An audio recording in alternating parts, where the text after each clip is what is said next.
Так, урматтуу туугандар, мага Телеграмга ушундай суроо келиптир.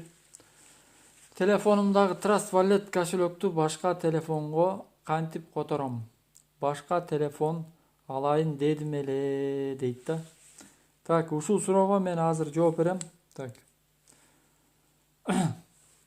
Биринчиден, сиздин криптовалютаңыз Trust Wallet деген приложенияда турбайт. Жана телефондо дагы турбайт. Криптовалюта блокчейнде турат. Дүйнөдө канча криптовалюта бар болсо, ошонун бардыгы блокчейнде турат. Блокчейнде миллион кошелек бар. Ошол миллион кошелектин арасында сиздин дагы кошелегиңиз бар да. Эгер сиз бүгүн жаңы кошелек ачсаңыз, анда ошол блокчейнге дагы бир кошелек кошулуп калат да. Мынакей блокчейнде мындай кошелектордон миллион кошелек бар да, мына. Миллион. Ар бир кошелектин өзүнүн секретный 12 сөзү болот. Ал секретный сөздү билбесеңиз, сиз ал кошелекке кире албайсыз да. Мына мындай 12 сөздөн турган өзүнүн ар бир кошелектин 12 сөзү болот, секретный сөзү.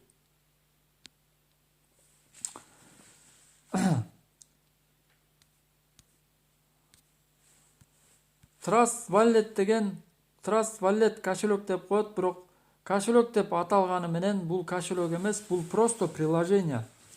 Блокчейндеги биздин өзүбүздүн кошелегибизге кириш үчүн биз Play Market'ten Trust Wallet деген приложенияны көчүрөбүз. Анан ошол Trust Wallet'in ичине кирип туруп, өзүбүздүн кошелегибиздин 12 секретный сөзүн жазып туруп, блокчейндеги өзүбүздүн кошелегибизге киребиз да. Trust Wallet деген бул просто приложение. Бир эле убакта биз өзүбүздүн кошелегибизге көп телефондон кирсек болот.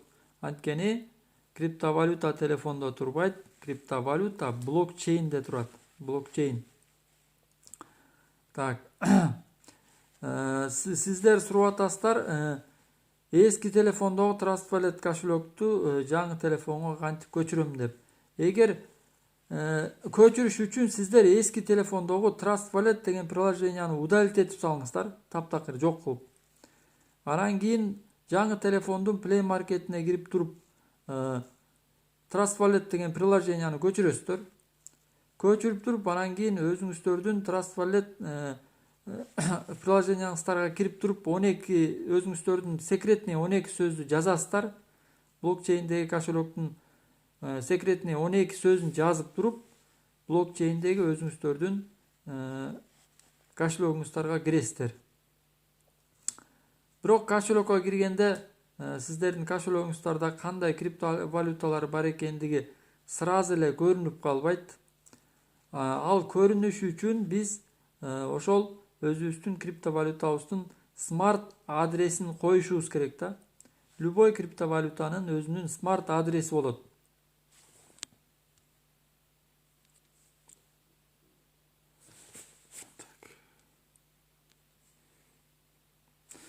Мен эски телефонумдагы Trust Wallet кошелекту удалить эттим да.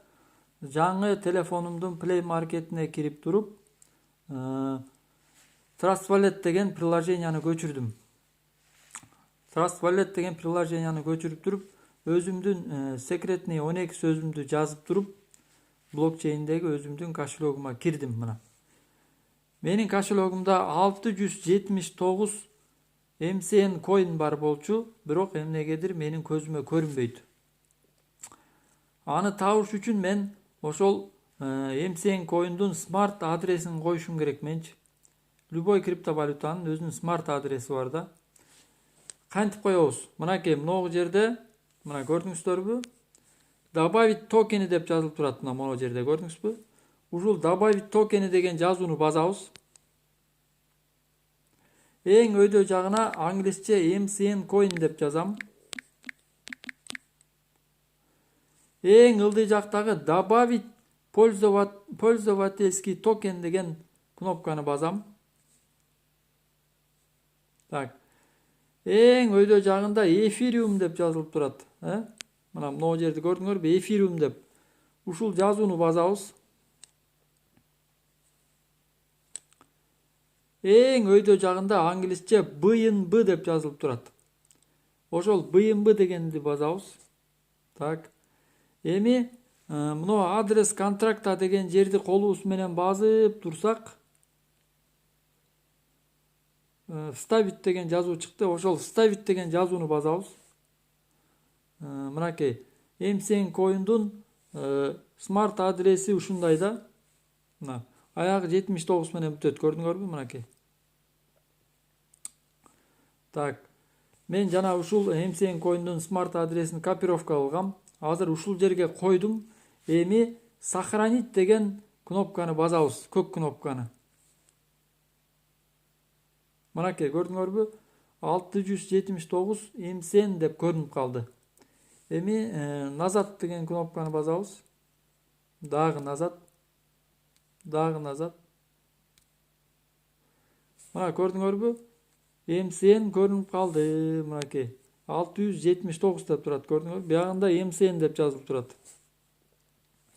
Ушинтип эле жаңы телефондон өзүбүздүн криптовалюталарыбызды таап алсак болот. Баарыңарга ийгилик.